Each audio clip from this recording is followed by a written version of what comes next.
Hello बच्चों, आज की इस वीडियो में हम सीखेंगे कि जो हिंदी ओलंपियाड होने जा रहा है उसका ये सैंपल पेपर है और हम इस सैंपल पेपर के क्वेश्चनों को हल करेंगे और देखेंगे कि हिंदी ओलंपियाड में किस तरीके के जो प्रश्न हैं वो पूछे जाते हैं। ये हमारा जो ओलंपियाड का जो पेपर सैंपल पेपर है, ये कक्षा 5वीं का ओलंपियाड है। तो शुरू में देखते हैं कि इसमें क्या क्या प्रोसेस होगी, प्रक्रिया होगी और किस तरीके से क्वेश्चन पूछे गए हैं। उनको एक एक करके क्रम से हल करते चलेंगे और देखेंगे कि किस तरीके का लेवल इसमें पूछा जाता है। शुरू करते हैं। सबसे पहले तो हमें यहाँ पर अपने विद्यालय का नाम लिखना है, पहली बात। दूसरी बात कि इस कॉलम में क्या लिखना है, प्रतियोगी का नाम, मतलब जो बच्चा पार्टिसिपेंट है उसको अपना नाम लिखना है। यहाँ पर हस्ताक्षर करने हैं बच्चे को, यहाँ पर अपना रोल नंबर लिखना है। ये इसमें 1 घंटे का समय मिलेगा, 40 क्वेश्चन होंगे और एक क्वेश्चन जो है 2.5 मार्क्स का होगा, अर्थात 2.5 नंबर का एक क्वेश्चन है। तो बिना देरी किए हम क्वेश्चन की तरफ बढ़ते हैं और देखते हैं कि किस तरीके के क्वेश्चन इसमें पूछे गए हैं। पहला क्वेश्चन, विचारों के आदान प्रदान का माध्यम है। पहला क्वेश्चन क्या है कि विचारों के आदान प्रदान का माध्यम क्या है? लिपि है, ऑप्शन है लिपि है, व्याकरण है और भाषा है। तो पहला जो क्वेश्चन है इसका उत्तर है भाषा। भाषा ही एक ऐसा माध्यम है जिसके द्वारा सिर्फ मनुष्य ही नहीं, जानवर भी अपनी भाषा विचारों का आदान प्रदान करते हैं। वो सांकेतिक माध्यम से करते हैं और इंसान जो है मौखिक, लिखित और सांकेतिक तीनों तरीके से कर सकता है। तो इसका आंसर है भाषा। ये दो ऑप्शन दिए गए हैं, इनमें लिपि पूछा जाता है कई बार। लिपि क्या होती है? लिखने की कला या ढंग, जिसमें हम आ से अनार बनाते हैं, वो गोल गोल बनाना, फिर पाई लगानी, ऊपर सिरोरेखा लगाना, जैसे हमने यहाँ पर अ लिखा है। ये जिस तरीके से मैंने बनाया है ना, अ की फॉर्मेशन की है, यही एक्चुअली लिपि कही जाती है। और हिंदी की जो लिपि है उसका नाम देवनागरी है, पंजाबी की जो लिपि है उसका नाम गुरुमुखी है और अंग्रेजी की लिपि का नाम है रोमन लिपि। तो दूसरे क्वेश्चन की तरफ बढ़ते हैं। देवर शब्द का स्त्रीलिंग होगा देवरी, देवरानी, देवराइन। देखो, देवर में जो शब्द है उसका स्त्रीलिंग बनाने के लिए हमें उसमें आनी प्रत्यय जोड़ना पड़ेगा। कौन सा प्रत्यय जोड़ना पड़ेगा? आनी। तो देवर प्लस आनी, आनी प्रत्यय जोड़ना पड़ेगा, तो बन जाएगा देवर प्लस आनी देवरानी। तो इसका आंसर हो जाएगा ख, इसका आंसर है। अखबार में विज्ञापन, देखो ये जो क्वेश्चन है ये बेसिकली वर्तनी के संबंध में क्वेश्चन है। किसके संबंध में क्वेश्चन है? वर्तनी। तो वर्तनी मतलब स्पेलिंग, करेक्ट स्पेलिंग छांटनी है। तो इसका आंसर क्या हो जाएगा? पहला, विज्ञापन। आगे बढ़ते हैं। 4th क्वेश्चन है श्रमिक। श्रमिक शब्द में प्रयुक्त हुआ है, इसमें आंसर दिया गया संयुक्त व्यंजन, द्वित्व व्यंजन या दोनों। देखो, आंसर से सेलेक्ट करेंगे हम। संयुक्त व्यंजन क्या होता है? हिंदी भाषा में जो वर्णमाला होती है उसमें 11 तो स्वर होते हैं, 33 व्यंजन होते हैं, 4 संयुक्त व्यंजन होते हैं। कौन से होते हैं? क्ष, त्र, ज्ञ, श्र, ये सारे संयुक्त व्यंजन हैं। तो इस जो शब्द में क्या आया है? श्र आया है, तो इसका आंसर हो जाएगा संयुक्त व्यंजन। अब बात करें दूसरा आंसर क्या सोच कर दिया है एग्जामिनर ने? द्वित्व व्यंजन। द्वित्व व्यंजन वे व्यंजन होते हैं जिसमें किसी एक ही व्यंजन की रिपीटिशन हो जाए, अर्थात एक ही व्यंजन 2 बार आ जाए। जैसे उस व्यंजन में आधा व्यंजन, एक तो अगले वाला आधा व्यंजन होगा और उसी के पीछे पूरा व्यंजन होगा। जैसे एक शब्द लिखता हूँ पत्ता, तो इसमें पत्ते में आधा त भी है और पूरा त भी है। इस हिसाब से पत्ते को द्वित्व व्यंजन वाला शब्द बोला जाएगा। और संयुक्त व्यंजन मैंने बता दिया, ये स्र जो है इसमें संयुक्त व्यंजन है, तो इसका आंसर हो जाएगा संयुक्त व्यंजन। पांचवा जो क्वेश्चन है, पांचवें क्वेश्चन में विलोम पूछा गया है। स्वतंत्र का विलोम होता है प्रतंत्र। स्वतंत्र मतलब अपने अधीन और प्रतंत्र दूसरे के अधीन। जैसे हम इसको उदाहरण से इस तरीके से समझेंगे, आज़ादी से पहले हम प्रतंत्र थे, हम अंग्रेज़ों के गुलाम थे, किंतु आज़ादी के बाद हम स्वतंत्र हो गए। इसका मतलब हुआ विलोम पूछा गया। और आकाश का विलोम क्या होगा? पाताल। आकाश का विलोम क्या होगा? पाताल। नेक्स्ट क्वेश्चन है छठा, सज्जन। सज्जन शब्द का विलोम। सज्जन का मतलब होता है जो अच्छे काम करता हो, भलाई के काम करता हो, दूसरे लोगों के काम आता हो, इसका विलोम पूछा है। तो पहला आंसर है स्वामी, रोगी, दुर्जन। तो इसका आंसर हो जाएगा दुर्जन, अर्थात जो बुरा जन है, जो खराब काम करता है, लोगों का बुरा चाहता है, उसको बोलते हैं दुर्जन। यदि बात की जाए स्वामी का विलोम क्या होगा? स्वामी का विलोम हो जाएगा, दो हो सकते हैं इसके, एक तो सेवक और या फिर दास। दास भी हो सकता है और सेवक भी हो सकता है। रोगी, रोगी जो है विशेषता होती है, और रोगी का विलोम क्या होगा? निरोगी होगा। यदि भविष्य में ऐसा क्वेश्चन आता है तो आप इन दोनों को भी समझ सकते हैं। नेक्स्ट जो क्वेश्चन है सातवां, आज मैंने 3 डैश पढ़ी। देखो क्या क्या दिया गया है, कविताएं, कविताई, कविताएं, आई है ये, कविताई बन जाएगा और ये बन जाएगा कविताई, कविताएं। तो इसमें ये दोनों गलत हैं। कौन सा सही हो जाएगा इसका उत्तर? पहले वाला सही हो जाएगा, कविताएं। ये वर्ण विच्छेद है। आठवां क्वेश्चन जो है ये वर्ण विच्छेद का है, इनको जोड़ के बताना है क्या बन जाएगा। तो इनको जोड़कर बन रहा है विश्व। हमारा आंसर हो जाएगा सी सही। आगे बढ़ते हैं, प्रणय। प्रणय का वर्ण विच्छेद बताना है, क्या होगा? वर्ण विच्छेद। पहले में वर्ण विच्छेद दिया गया था, जोड़ के बताना था, अब की बार इसका वर्ण विच्छेद करना है। तो इसका जो वर्ण विच्छेद है वो होगा प, प, र, क्योंकि यहाँ प्रणय में पदेन वाला र दिया गया है। प, र, अ, अण, अ, य, हलंत और अ। अब इसको हम ढूंढेंगे कहाँ दिया गया है। तो हमारा जो उत्तर है ये दिया गया है सी वाला, प्रणय। रमेश उदाहरण है। बहुत आसान क्वेश्चन है। इसमें बताना है कि संज्ञा का कौन सा प्रकार है। तो व्यक्तिवाचक संज्ञा का प्रकार है रमेश। बूढ़ा शब्द से भाववाचक संज्ञा बनानी है। मैंने काफ़ी बार ये क्वेश्चन जो है डिस्कस किया है कि बूढ़ा 3 शब्द इससे संबंधित आपको याद करने चाहिए, बचपन, जवानी, बुढ़ापा। ये तीनों शब्द भाववाचक संज्ञा के उदाहरण हैं। तो इसके हिसाब से हमारा जो बूढ़ा जो शब्द है उससे भाववाचक संज्ञा क्या बनी है? बुढ़ापा। ऐसे ही और भी कुछ शब्द पूछे जा सकते हैं, जैसे लिखाई, पढ़ाई, ठीक है, सुनवाई।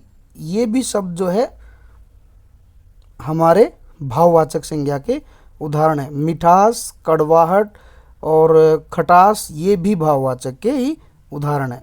तो इस जो क्वेश्चन का आंसर होगा बुढ़ापा। 12वां जो क्वेश्चन है, कल मैंने अपने मित्र से भेंट की।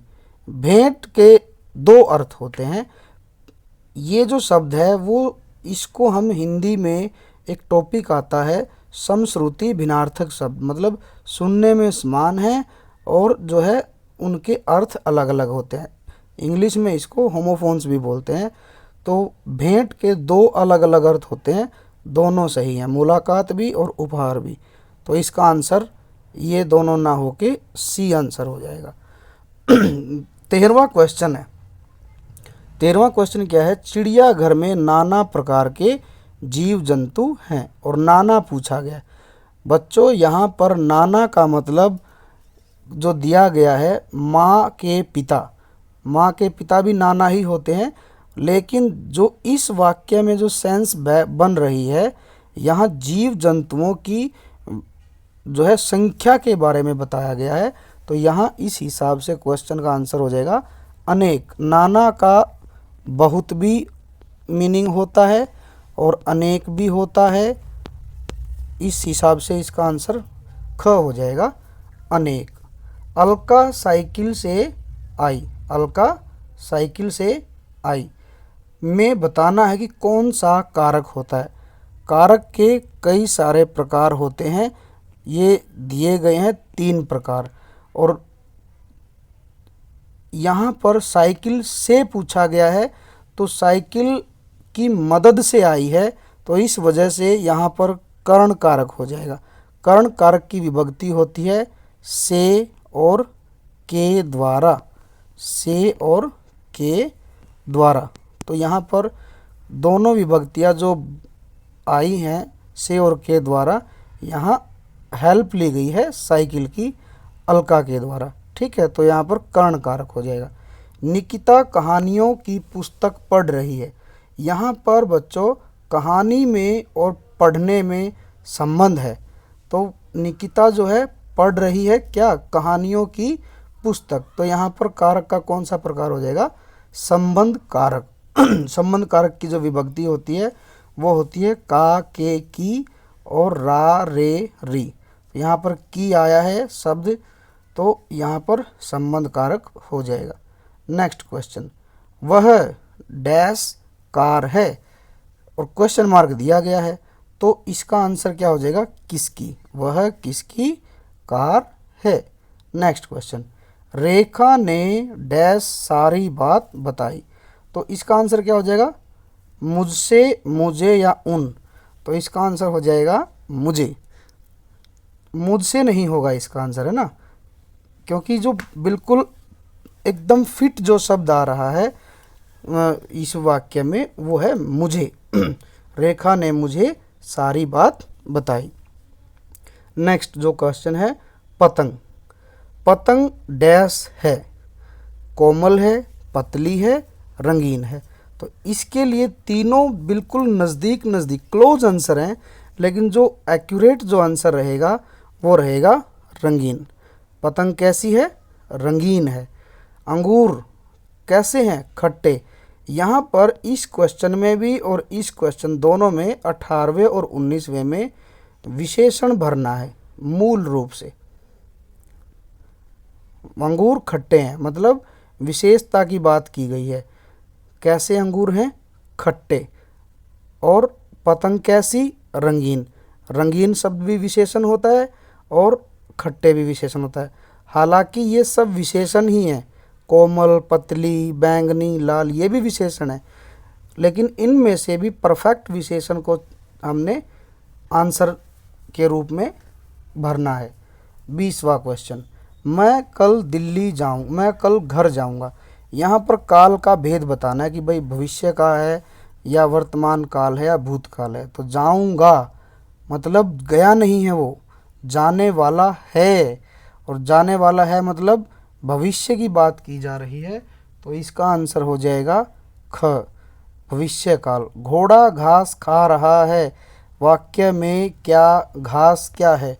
देखो जो भी कोई वाक्य बनाया जाता है उसमें एक कर्ता होता है काम को करने वाला, और एक होता है कर्म जिसके लिए काम किया गया है, और कर्ता और कर्म का जो संबंध दिखाया जाता है वो क्रिया के द्वारा दिखाया जाता है। तो इन तीनों में से हमने घास को सेलेक्ट किया है और बताना है कि घास शब्द क्या है। तो इस हिसाब से जैसे हम इसको पहचान भी जाएंगे कि घोड़ा तो सब्जेक्ट है, कर्ता है, और खाना क्रिया है, और बच गया घास। घास क्या हो गया हमारा, कर्म। तो इसका आंसर हो जाएगा हमारा कर्म। मानसी खाना खाती है। अब यहाँ पर मानसी कर्ता है, खाना कर्म है, और खाती क्या है, क्रिया है। तो इसका आंसर क्या हो जाएगा, क्रिया। 23वां क्वेश्चन, कछुआ धीरे चलता है, वाक्य में धीरे क्या है। वास्तव में बच्चों इस क्वेश्चन में क्रिया विशेषण की बात पूछी गई है। चलना क्रिया होती है और जो क्रिया की भी विशेषता बताए उसको क्रिया विशेषण कहते हैं। लेकिन यहाँ पर क्रिया विशेषण के भेद पूछे गए हैं। ठीक है, क्रिया विशेषण के भेद पूछे गए हैं। धीरे किस जो है क्रिया विशेषण का कौन सा भेद है? अब यहाँ पर रीतिवाचक भेद हो जाएगा। क्यों हो जाएगा? क्योंकि चलने की विशेषता बताई गई है, चलने की ढंग, चलने का ढंग कैसा है? धीरे। और रीति को ही ढंग भी बोलते हैं। रीति जो शब्द है उसका मतलब ढंग होता है, तरीका। ठीक है, तरीका जो है, ढंग जो है, उसको हम रीतिवाचक क्रिया विशेषण में काउंट करते हैं। तो इसका आंसर हो जाएगा रीतिवाचक क्रिया विशेषण। 24वां क्वेश्चन है, रेखांकित शब्द का क्रिया विशेषण का भेद बताइए। ऊपर भी क्रिया विशेषण पूछा गया है, नीचे भी। नाना जी आज आएंगे। आज, आज, कल, परसों, बीता हुआ कल, ये सारे समय को दर्शाते हैं। और समय को हिंदी में क्या कहते हैं? काल के रूप में भी जाना जाता है। तो इस हिसाब से क्रिया विशेषण का कौन सा भेद हो गया? कालवाचक क्रिया विशेषण। 25वां क्वेश्चन है, जो मेहनत करेगा वह फल पाएगा। रेखांकित शब्द सर्वनाम का भेद है। अब देखो, यहाँ पर संबंध की बात की गई है। क्या संबंध है? कि फल कब मिलेगा? जब मेहनत करेंगे। तो इसीलिए यहाँ पर कारक सर्वनाम कौन सा हो जाएगा? संबंधवाचक सर्वनाम। क्योंकि फल किसके ऊपर निर्धारित है? निर्भर है मेहनत के ऊपर। मेहनत नहीं करेंगे तो फल नहीं मिलेगा, और जो मेहनत करेगा उसको फल मिलेगा। मेहनत और फल के बीच में डायरेक्ट लिंक है, डायरेक्ट संबंध है।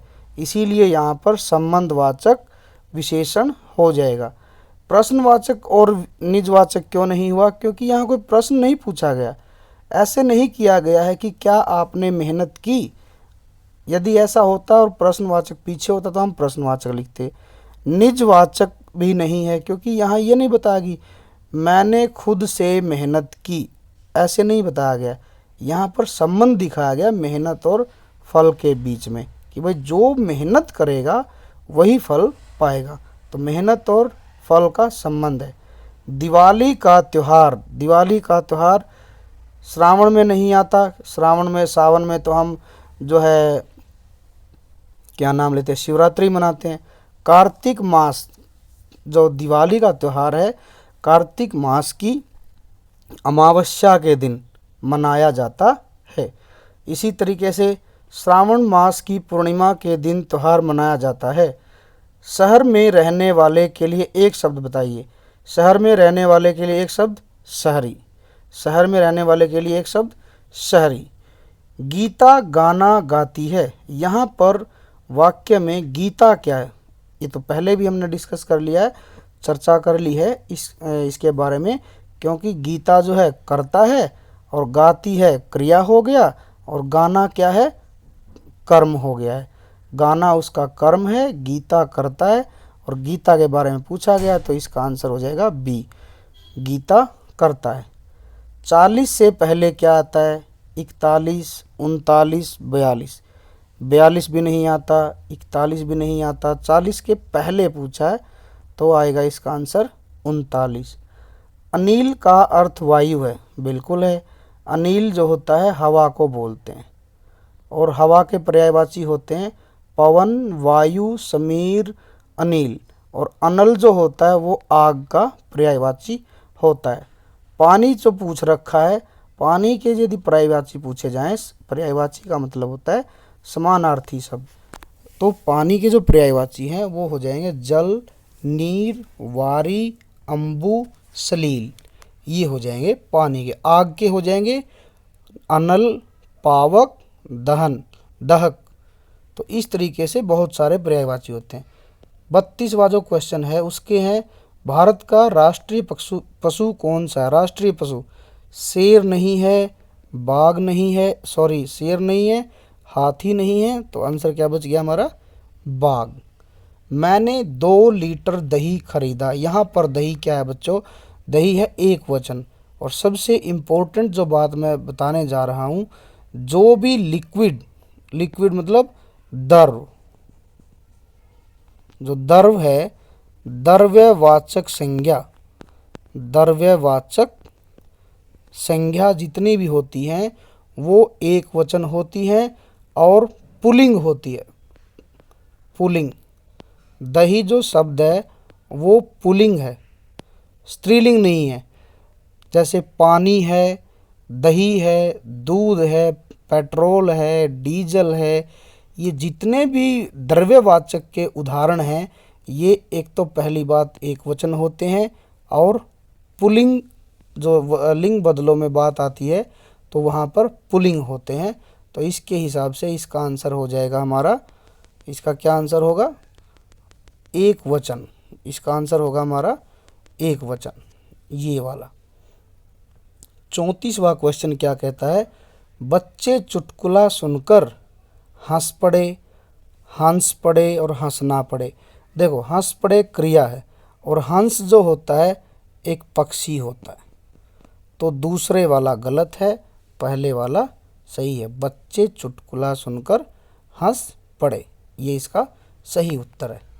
35वां क्वेश्चन क्या कहता है, 35वां क्वेश्चन है, पेड़ से डैश टूटकर गिर गया। पता, इसका मतलब होता है एड्रेस। कई बार पता नहीं चलता कि इसका मीनिंग क्या है। इसका मतलब होता है एड्रेस, पता। और ये है पत्ता, जिसकी हमें तलाश है उत्तर की। पता और पत्ता में यही अंतर है, इसको बोलते हैं लीफ और ये है एड्रेस, ठीक है।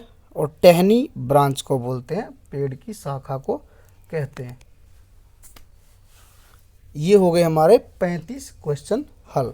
अब 5 क्वेश्चन और रह गए हैं।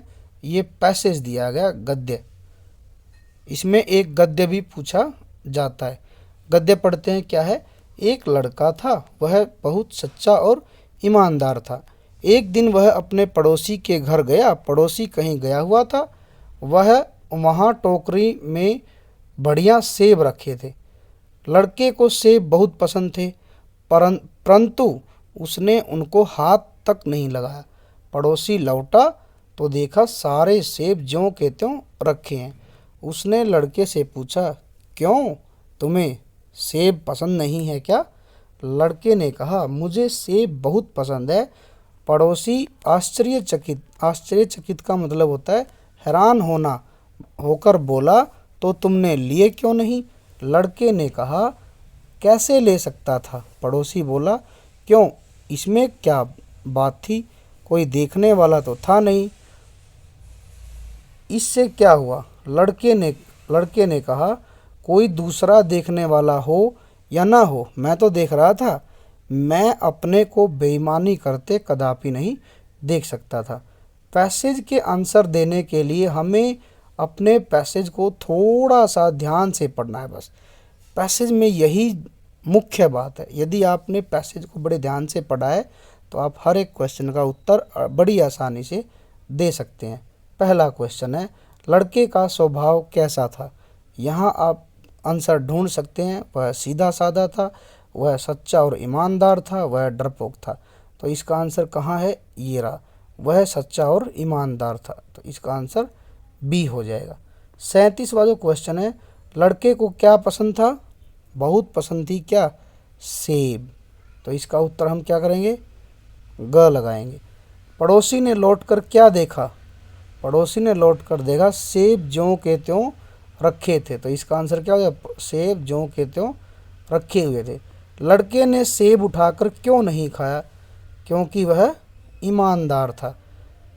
और लास्ट जो अंतिम जो प्रश्न है वो है, बढ़िया शब्द का विलोम शब्द बताना है। बढ़िया शब्द का विलोम हो जाएगा घटिया। तो ये था हमारा पेपर। बढ़िया का विलोम शब्द मतलब उल्टा जो होगा वो होगा घटिया। तो ये 40 क्वेश्चन थे। एक सैम्पल पेपर है। इसी तरीके का कुछ ऐसा ही पेपर आपका जो हिंदी ओलंपियाड का लेवल 1 का जो पेपर होगा वो पेपर भी कुछ इसी तरीके का होगा। ऐसे ही कुछ इसी तरीके से ग्रामर के क्वेश्चन होंगे जिनको आपने थोड़ी सी अलर्टनेस, सतर्कता, सावधानी के साथ पढ़ना है और अपना एक सही उत्तर चुनना है, और आप इस पेपर को बड़ी आसानी से हल कर सकते हैं। तो ये हमारा पेपर था 5वीं क्लास का, ये हमने हल किया, और आप इसको देख के आप भी खुद से भी सॉल्व कर सकते हैं। मिलेंगे, आप अपना जो है इसकी तैयारी अच्छे से करते रहिए, और मिलेंगे फिर एक नए सैम्पल पेपर के साथ। तब तक के लिए बाय बाय, और अच्छे से तैयारी करते रहिए। धन्यवाद।